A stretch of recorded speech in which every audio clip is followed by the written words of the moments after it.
3 de fevereiro, tema do nosso devocional. Prensas antigas, óleo novo.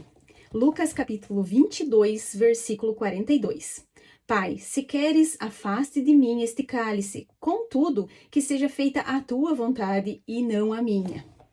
Alguns lugares e coisas revelam o que Deus quer fazer. Por isso, sempre presto atenção onde estou e no que recebo, até como presente, pois acredito que podem apontar para algo maior. Enquanto orava e me preparava para a conferência de 2024, ganhei cerca de 10 potes de mel ao longo de alguns dias. Diante daqueles sinais, entendi que Deus estava me direcionando à história de Débora, cujo nome significa abelha. Jesus viveu algo semelhante no Getsemane, um belo jardim de oliveiras que, por trás de sua tranquilidade, escondia uma realidade difícil. Foi ali que ele orou com os seus discípulos antes de enfrentar a crucificação. Getsemane significa prensa de azeite. E Jesus sabia que, assim como a azeitona, após ser pressionada, libera o óleo, ele também passaria por um processo que o espremeria. Quando estive em Israel, visitei uma dessas prensas antigas, que era uma enorme roda de pedra. O guia judeu apontou para ela e exclamou: "Isso é Getsemane." Perguntei se ainda funcionava e ele me respondeu: "Sim, se colocarmos azeitonas, sairá um óleo finíssimo." Mulher, hoje eu digo a você, não fuja do seu Getsemane. Não tema as pressões da vida. Talvez você pense: Senhor, já passei por isso, não quero passar de novo. Problemas nos relacionamentos, uma saúde abalada ou, quem sabe, outras prensas que enfrenta dentro de você.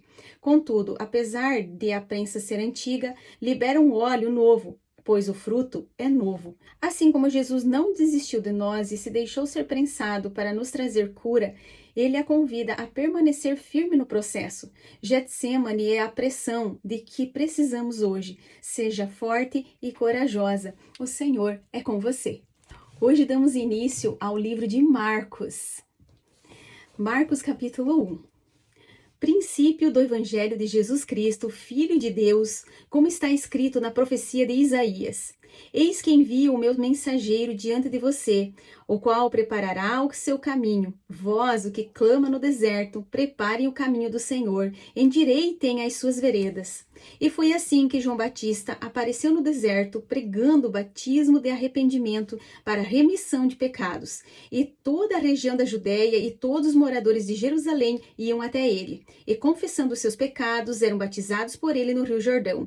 A roupa de João era feita de pelos de camelo, ele usava um cinto de couro e se alimentava de gafanhotos e mel silvestre. E João pregava dizendo: "Depois de mim vem aquele que é mais poderoso do que eu, do qual não sou digno de, curvando-me, desamarrar as correias das suas sandálias.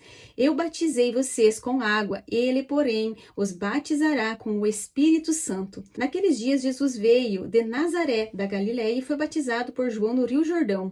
Logo ao sair da água, Jesus viu os céus se abrindo e o Espírito descendo como pomba sobre ele. Então veio uma voz dos céus que dizia: "Você é o meu Filho amado, em você me agrado." E logo o Espírito conduziu Jesus ao deserto, onde ficou durante 40 dias, sendo tentado por Satanás. Estava com as feras e os anjos o serviam. Depois de João ter sido preso, Jesus foi para a Galiléia pregando o Evangelho de Deus. Ele dizia: "O tempo está cumprido e o reino de Deus está próximo. Arrependam-se e creiam no Evangelho." Caminhando junto ao mar da Galiléia, Jesus viu os irmãos Simão e André, que lançavam a rede ao mar, porque eram pescadores. Jesus lhes disse: "Venham comigo, e eu farei com que sejam pescadores de gente." Então eles deixaram imediatamente as redes e os seguiram.